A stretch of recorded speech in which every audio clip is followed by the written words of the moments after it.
Olá, sejam muito bem-vindos ao nosso vídeo sobre o tratamento biológico de resíduos sólidos.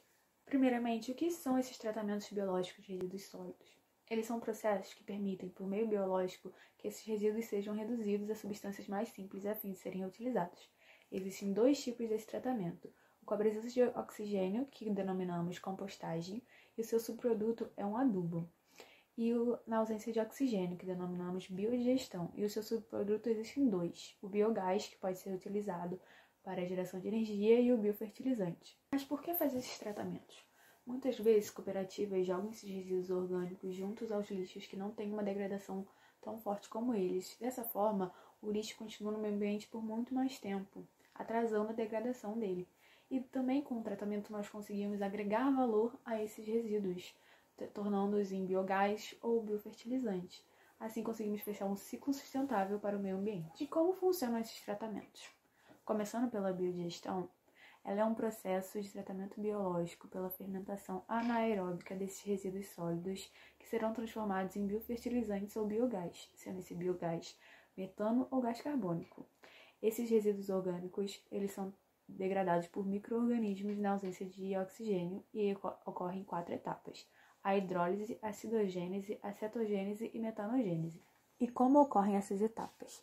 O resíduo orgânico passará pela hidrólise, que é a quebra das cadeias carbônicas de proteínas, lipídios e carboidratos para compostos mais simples como aminoácidos, açúcares, glicerol e ácidos graxos, que ocorrerá a formação de material orgânico simples solúvel.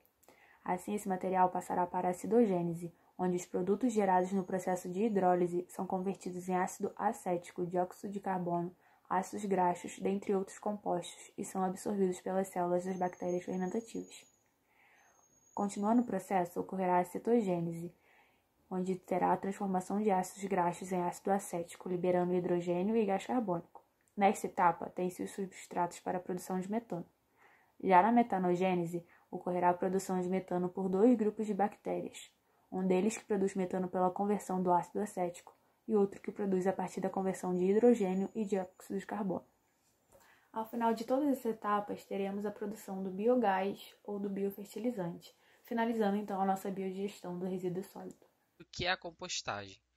Ela é um tratamento de resíduo orgânico onde se utiliza restos de alimentos para a criação de fertilizantes por meio de micro-organismos, como fungos e bactérias, que são responsáveis pela degradação da matéria orgânica, transformando-a em humus, material muito rico em nutrientes e fértil, podendo ser realizado tanto em residências familiares como em grandes centros alimentícios. Há muitos benefícios na utilização da compostagem como tratamento de resíduo. Um deles é o fato que no processo de decomposição ocorre somente a formação de dióxido de carbono ou gás carbônico, água e biomassa, o humus. Assim, evitando a possível geração de gás metano, que aconteceria caso esse resíduo não tivesse um fim apropriado, por exemplo, um aterro sanitário, que é um grande emissor de gases de estufa. A compostagem é dividida em 3 etapas até chegar no resultado final, onde a primeira fase, a fase mesofílica, é a fase onde há adição de fungos e bactérias mesófilas, que são ativas a temperaturas próximas da temperatura ambiente, a fim de haver uma proliferação desses micro-organismos na matéria orgânica encontrada na composteira, iniciando a decomposição dos resíduos orgânicos, onde a princípio as moléculas mais simples são metabolizadas. Essa fase dura cerca de 15 dias e tem a temperatura moderada, em torno de 40 graus Celsius. A segunda fase, termofílica, é a fase onde é utilizado os fungos e bactérias termófilos capazes de sobreviver a temperaturas entre 65 e 70 graus Celsius, havendo influência de uma grande disponibilidade de oxigênio gerado no sistema pelo revolvimento do material na composteira. É a fase mais longa da compostagem, podendo se estender por até 2 meses, dependendo das características do material que está sendo decomposto.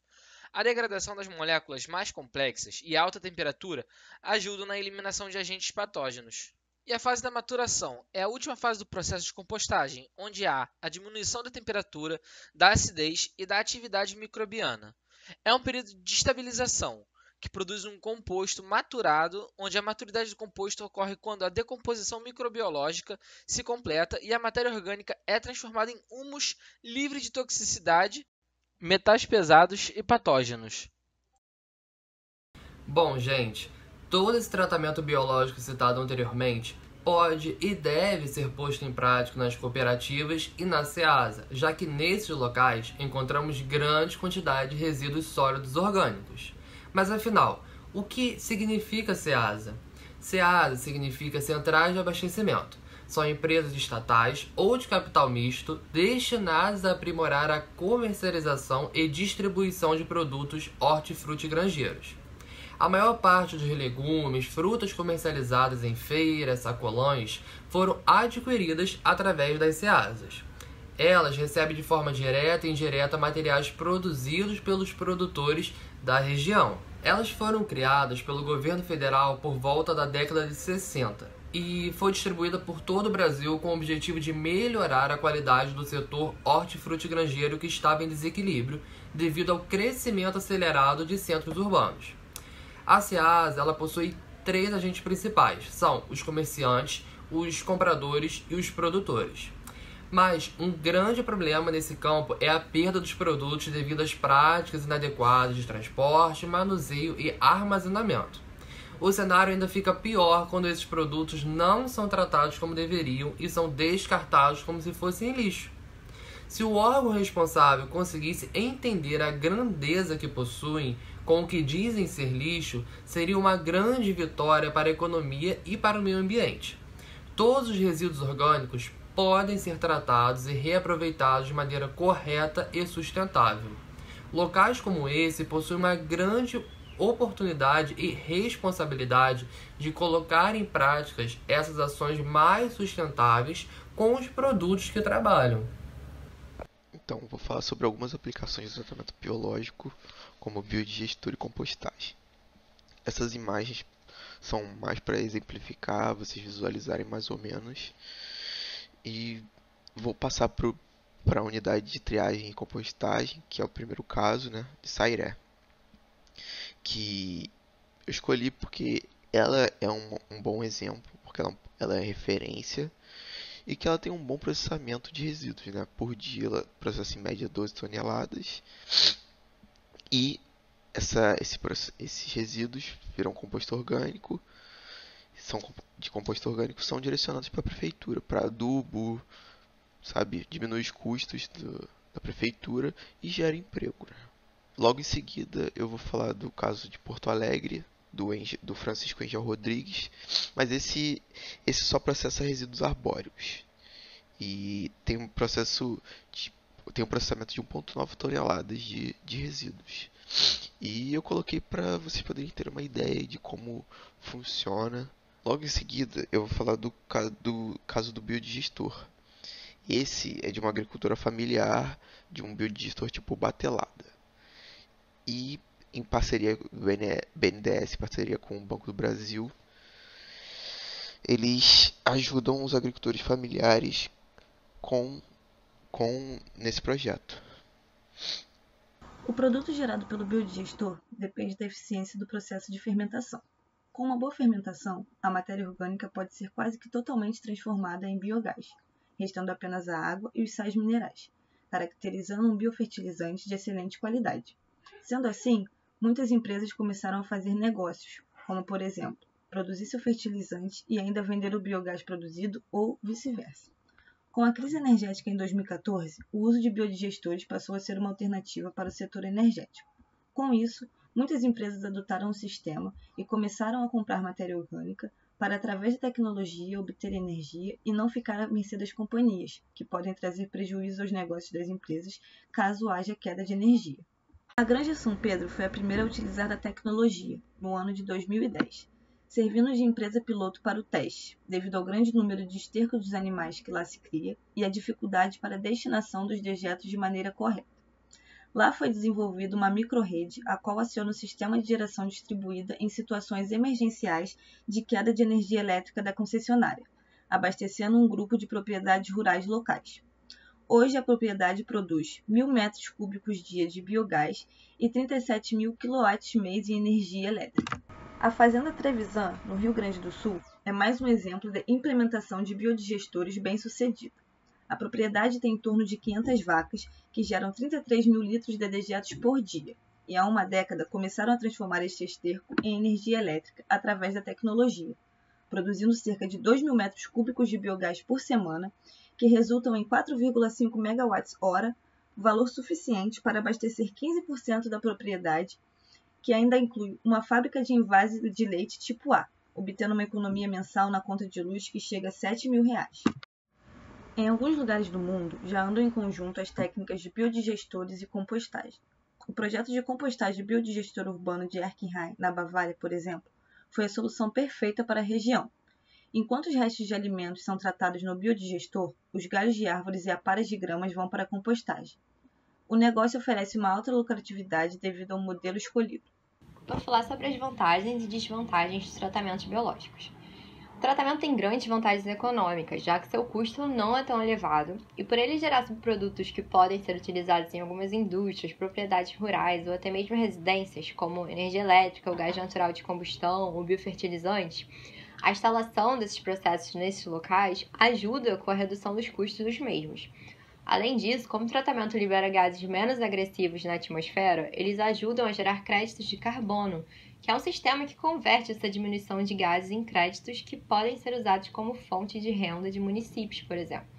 Os tratamentos também contribuem muito positivamente para o meio ambiente, já que eles diminuem a quantidade de resíduos orgânicos descartados em aterros ou de forma inadequada, reduzindo a produção de chorume e lixiviados, por exemplo. Eles contribuem também para o crescimento das plantas e diminuição da erosão, já que no processo de compostagem, por exemplo, eles geram humus e sais minerais, o que acaba restaurando e aumentando a fertilidade dos solos. Além disso, como a gestão dos bioresíduos promove medidas de prevenção, reciclagem e reutilização, ela contribui muito com o andamento dos objetivos de desenvolvimento sustentável, como, por exemplo, no combate ao desperdício de alimentos, desde a produção até o abastecimento. Quanto às desvantagens, durante o tratamento, são liberados alguns gases tóxicos que causam um desgaste nos equipamentos. E isso exige um investimento um pouco maior, já que é necessário a instalação de sistemas de lavagem e purificadores desses gases. O que acaba sendo mais custoso mesmo são os equipamentos e a instalação dos mesmos em si, além da necessidade de uma equipe especializada para fazer o processo corretamente, já que pode ocorrer um manuseio errado das máquinas, por exemplo, ou no caso de geração de gás de combustível, correr até risco de explosão. E no processo de combustão, acabar atraindo pragas também e doenças para a população. Além disso, o transporte, no caso do biogás, acaba sendo difícil, já que o mesmo exige um grande espaço de armazenamento. E o tempo do processo de gerar os subprodutos também acaba sendo alto, tipo mais de 60 dias quase. O tratamento biológico também conta com tecnologias que aceleram ou otimizam processos aeróbios e anaeróbios. Como o enfoque do nosso trabalho é para o tratamento de resíduos sólidos orgânicos, nós buscamos modelos e tecnologias voltadas para a biodigestão e compostagem, que vamos conhecer a seguir. Apesar de muito conhecido e relativamente antigo, o processo de compostagem, que é o nosso tratamento aeróbio com presença de oxigênio, sofreu diversos avanços tecnológicos com o passar dos anos. E diferentemente da compostagem tradicional, que muitas vezes não conta com ajustes de variáveis, não conta com ambientes controlados tecnologicamente, a compostagem tecnológica pode ser feita com auxílio de bioreatores, por exemplo, que são responsáveis por monitorar essas variáveis e garantir uma maior eficiência nesse tipo de tratamento. Um estudo da Embrapa implementou a tecnologia de bioreatores, colocando 12 deles em linha, para medir as taxas de oxigênio e gás carbônico. E essa metodologia permitiu otimizar toda a cadeia de produção de biofertilizante, que é o principal produto da compostagem, já que o aparato de compostagem ele foi monitorado com o auxílio tecnológico. A biodigestão, que é o nosso tratamento anaeróbio, ela busca acelerar a decomposição de matéria orgânica. E existem 3 modelos tecnológicos essencialmente mais utilizados no Brasil, que são os modelos indiano, chinês e canadense. O modelo indiano é um modelo mais sofisticado, porque na Índia existe um déficit muito grande de energia. Então ele acaba sendo um pouco mais focado na produção de biogás. E em condições ideais, como em ausência de oxigênio e de compostos químicos tóxicos principalmente, o modelo indiano ele é uma ótima alternativa, porque além dele tratar os resíduos, ele também vai ter uma boa produção de energia limpa, né? Ele vai ser bastante eficiente. Já o modelo chinês é um modelo um pouco mais simples e econômico. Ele não possui os canos de entrada e saída, como a gente viu agora no slide no modelo indiano, e ele utiliza o princípio da prensa hidráulica. Ele é mais recomendado para instalações simples. Já o modelo canadense, ele foi pensado para reunir rentabilidade econômica, né, e um tratamento adequado de resíduos. Então, ele reaproveita o biogás produzido como forma de energia e utiliza materiais simples em sua composição, como o cano de PVC. Por isso, ele é o modelo tecnológico mais adotado no Brasil atualmente. Agora falando sobre a Ceasa no município de São Gonçalo. Ela fica localizada no bairro do Columbandê e está em funcionamento desde 1972, operando nos municípios de São Gonçalo, Niterói, Magé, Itaboraí, Rio Bonito e outros em menor escala. Segundo informações do site do Ceasa Rio de Janeiro São Gonçalo, essa central possui 118 lojas comerciais e 250 produtores que atuam diretamente no mercado livre do produtor. E quantos resíduos que não possuem uma boa qualidade para serem doados? Bom, infelizmente ainda são descartados como lixo, já que o local não possui nenhum tipo de sistema de reciclagem, nem ligação com a empresa que fornece esse tratamento biológico dos resíduos orgânicos. Buscando entender melhor esse contexto, ouvimos o empresário Hildebrando da Ceasa de São Gonçalo, que fornece frutas, legumes e verduras no seu comércio. Segundo ele, realmente não há um sistema de tratamento biológico e isso nem é discutido no local. Disse que já ouviu falar do sistema de compostagem e do biodigestor nos jornais e admira a eficácia. Entretanto, não possui tanto conhecimento a respeito. Os seus resíduos e dos demais comerciantes da Ceasa São Gonçalo são descartados, doados ou recolhidos por pessoas que passam no local procurando alimentos para si ou para seus animais. Infelizmente, mais e mais resíduos são gerados e destinados e desperdiçados em lixões e aterros sanitários. Um trecho do depoimento dele nos chamou muita atenção, pois nos mostrou interesse em fazer algo diferente e algumas propostas para melhorar esse cenário. Das autoridades,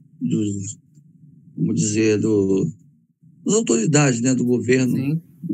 dos órgãos competentes, como a Ceasa, por exemplo, poderia ter esse tipo de trabalho, né, sendo uma central de abastecimento, né, poderia dispor de recursos, ensinar, criar cursos de orientação, equipes que levassem esse tipo de conhecimento a pequenos produtores que nós temos, às vezes, afastado aqui, não muito longe, né, pequenos produtores que produzem para a cultura familiar, poderia ser ensinado, né? Aí com certeza as pessoas estariam buscando recurso lá no Ceasa para poder fazer esse tipo de trabalho. Mas falta muito falta de conhecimento.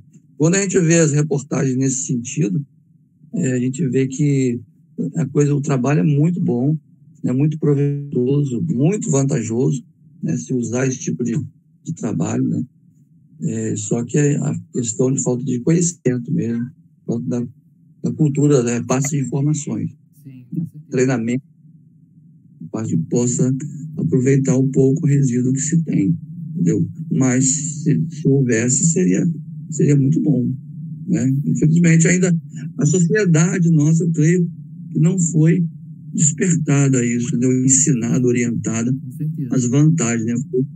Eu creio que não é nem questão de não poder ou não ter o material suficiente. A sociedade ainda, até mesmo as pequenas famílias que produzem, não foram ensinadas ainda esse tipo de coisa, né, de aproveitamento. Como podemos melhorar a situação da Ceasa de São Gonçalo? De fato, como dito anteriormente, não há conhecimento dos produtores e vendedores locais sobre os benefícios do tratamento biológico dos seus resíduos sólidos. Dessa forma, nossa sugestão seria a conscientização dos mesmos, através até da cartilha do PET agrícola. Além disso, como dito pelo entrevistado, a maior demanda ocorre no início do mês com o caimento de salários dos compradores, e no final do mês, onde ocorre o maior descarte de resíduos. Então, uma gestão de comércio também seria ideal para evitar desperdícios. Além dessa conscientização, podemos propor a construção de uma composteira compartilhada nos espaços da Ceasa. Dessa forma, os resíduos que não serão utilizados no banco de alimentos poderão também ser tratados, transformando-os em adubos que poderão ser vendidos ou doados para agriculturas familiares. Como a construção de um biodigestor seria uma alternativa mais cara, o ideal para a Ceasa de São Gonçalo seria a construção da composteira, pois com o biodigestor também não haveria resíduos sólidos suficientes para a produção de biogás e a geração de energia para os ambientes, como luz, etc. Dessa forma, conseguimos utilizar os resíduos na compostagem, que podemos ver que existem.